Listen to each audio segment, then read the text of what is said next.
Hey, what's going on everybody? Today we're going to go through the 3 simple steps to gaining access to your quick change spring system in your Lancer Tactical Gen 2 M4s.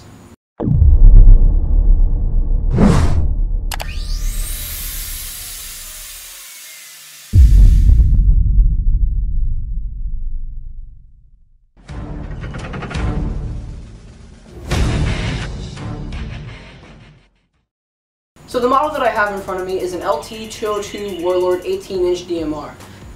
This gun and other standard M4s from Lancer Tactical quick change spring systems work relatively the same. The only difference is the stock and buffer tube removing step, which I'll get into for both models. So starting off with step 1 of removing your stock. So removing your stock for this one, you're just going to push down on the button right here, pull out as far as you can, and you're going to pull down on the tab, and then your stock comes right off. Now, if we go on to your regular style stock, which this one will come on most standard M4s from Lancer Tactical, you're going to have your buffer tube right here, and you're going to have your adjusting point right here, which you're going to push up, pull back and forth, and you can adjust your stock. Pull it all the way to the last position. Then what you're going to do is take that button that you pushed to retract it, pull it down, and then pull your buffer tube and stock apart from each other. Now on your gun, for your standard M4s with your buffer tubes, like this one right here, it's just going to be like this. For this one, you're just done right here. Step 2 is you're going to remove the buffer tube. Very simple. Depending on your length of buffer tube, you're going to need a very long Phillips head screwdriver. This one is the longest one that I have, which I don't really need this long of a screwdriver, but it helps a little bit easier. So if you look down your buffer tube, you're going to see a Phillips head screwdriver. If you look down the buffer tube on this side, you'll see a Phillips head screwdriver, or screw. Then you're just going to stick your screwdriver into the threads. Kind of hard to see when there's no light because it is very dark in there. And then simply just untighten the screw. So once you have your buffer tube screw completely untightened, you're just going to wiggle your stock off, knock the screw and spacer out. You get these 2 pieces right here. The spacer keeps the wires from being pinched, and the screw keeps the buffer tube in place. You don't have to remove your buffer tube, but it just makes it easier if you do. You just run the wires through the hole where your buffer tube ends, right here. Then if you look at the back of your gun, you've got your Allen key adjustment, which that is your quick change spring guide. And what you're going to need is a 6mm Allen key, which is a fairly large Allen key, not too big, but it's a little bit smaller than your CO2 gas blowback pistol adjustment, or installing keys is what you can call it. Then step 3 is removing the quick change spring. What you're going to do is you're going to get your Allen key, stick it in the Allen key hole, and there's 2 slots on the top and bottom of the spring guide, which you have to twist the spring guide until the notches on the spring guide match up with the 2 holes on the top and bottom.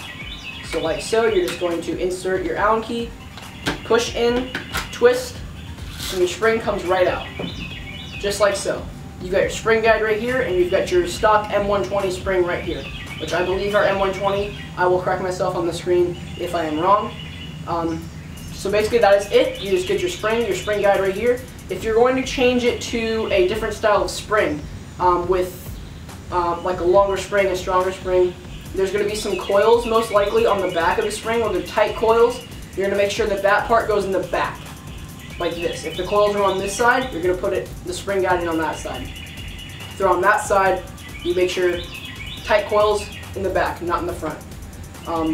But if you have a spring just like this, doesn't matter which side, just put your thing in and you're good to go.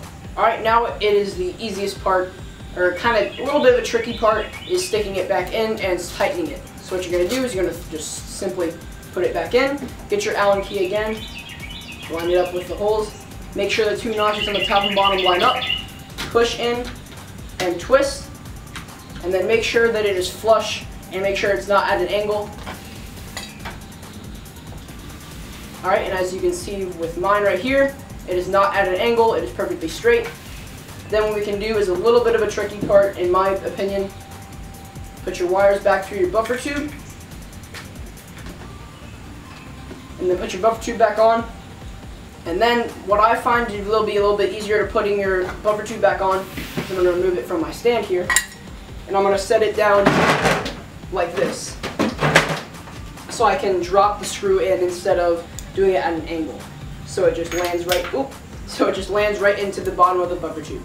So I have right now, the buffer tube is right here, I have my screw, and I'm just going to drop it in and kind of move it around with my screwdriver to make sure it's in the right position. Alright, then once you have your screw placed in the bottom of your buffer tube, you're just going to simply tighten your screw to the spring guide on your buffer tube. Just tighten it till you get it really, really tight. If you don't want a wobbly stock, you're going to want to tighten it as tight as you can. Not too tight though. Perfectly stable. Then what we're going to do is we're going to get our stock, pull the tab down again, push it in, and you're good to go. For your standard style stocks, you're going to do the same thing. Put it in, pull down on the tab that you pulled on to get it off. It can be a little bit difficult the first time. Pull down and slide it on, and you're good to go. Alright you guys, I hope this tutorial was very helpful to you guys, a lot of the beginners out there. It may be a little bit tricky when you first start out, but once you get used to it, it is very, very simple. I appreciate you guys for watching this video, and if you did, make sure you guys leave a comment down below if you guys have any extra questions. Also, if you haven't already, please push that subscribe button, and go check out my channel for more gameplays, reviews, unboxings, and more. Thanks for watching, and I'll see you guys in the next one. Peace out.